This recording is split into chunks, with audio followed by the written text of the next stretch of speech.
Minister Mendicino, after committee today, just basically repeated the same thing he did in the House of Commons yesterday. After that, we've since learned that the Prime Minister's office had a staff member know 3 months in advance, as well as the Public Safety Minister's office.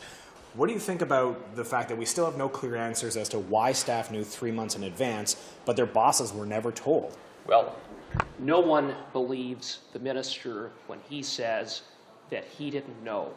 He knew 3 months ago, and he didn't come forward. And not only that, he then pretended that he didn't know. And so the minister simply cannot be believed. He knew for 3 months, and he did nothing. And he tried to cover up that fact. And on that basis, he needs to resign. And if somehow he didn't know, ultimately the buck stops with the minister. It's called ministerial responsibility. This is a minister who has repeatedly not stated the facts as they are. This is a minister who has repeatedly, frankly, mischaracterized the truth, and he has lost the trust and confidence of Canadians. This is an absolutely disgraceful situation. He needs to go, he needs to resign, and he needs to do it now. And for my next question, can I just have you step a little bit closer to the mic there? Sorry.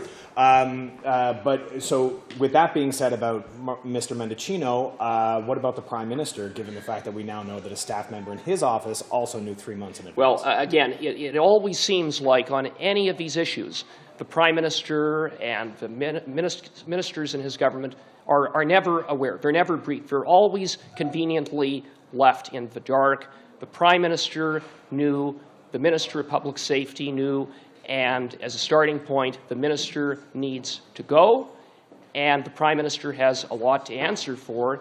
And in the meantime, the government needs to use the tools that it has available to send Canada's most notorious serial killer back to a maximum security facility.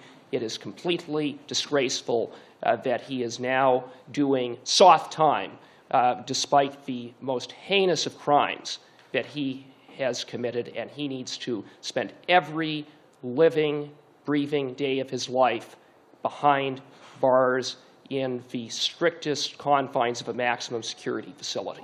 Traditionally, though, I mean, politicians shouldn't be intervening in the justice system. I mean, there was a whole thing around Jody Wilson-Raybould about that whole question, and now you're saying, you know, they should be taking action over a single case within the justice system as well. So is it not a slippery slope, then, to intervene or have politicians intervene in that way? Paul, this was a decision of Correctional Services Canada. Paul Bernardo is the most notorious serial killer in Canada. He needs to spend the rest of his life behind bars in a maximum security facility. The fact that this minister, under this minister's watch, that didn't happen, and then the minister lied about what he knew, is beyond the pale. The minister needs to resign, and he needs to resign now. If it was a staff member or staff members who did not brief the minister, is it not one of them who should be taking the fall in this matter? Ultimately, it's ministerial responsibility. The buck stops with the minister. And again, we see this continual pattern of someone didn't brief me. So it's a staff member, it's CSIS, it's whoever. But ultimately, with this Prime Minister and this minister, they never accept responsibility. And quite frankly, it's completely not believable that that information would come across the desk of a staff member, that Canada's most notorious serial killer was going to be sent to a medium security prison, and that he or she wouldn't see fit to alert the minister. It doesn't bear any credibility, and given this minister's long track record of misleading and frankly lying outright, no one believes him. He needs to resign. Yeah, in French as well. Yeah, so do you... Yeah.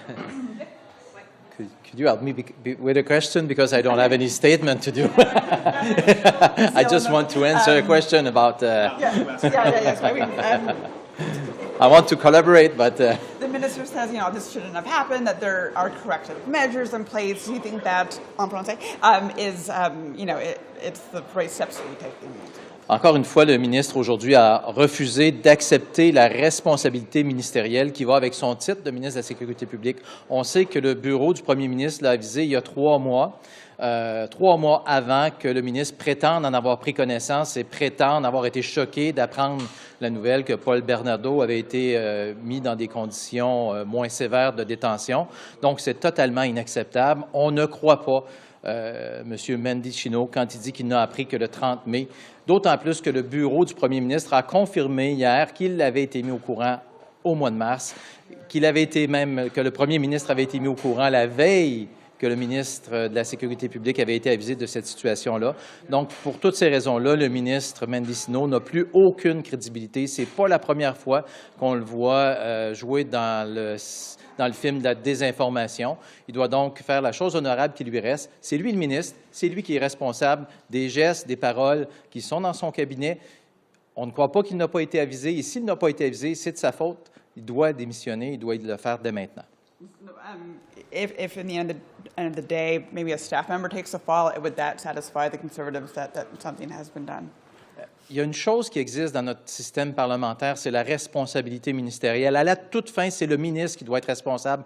Et malheureusement, on l'a vu avec ce premier ministre, M. Trudeau lui-même, qui a été reconnu coupable de manquement à l'éthique, dont des ministres ont été reconnus coupables de manquement à l'éthique. Et tout ce qu'on entend, c'est « je prends la responsabilité », mais ça arrête là.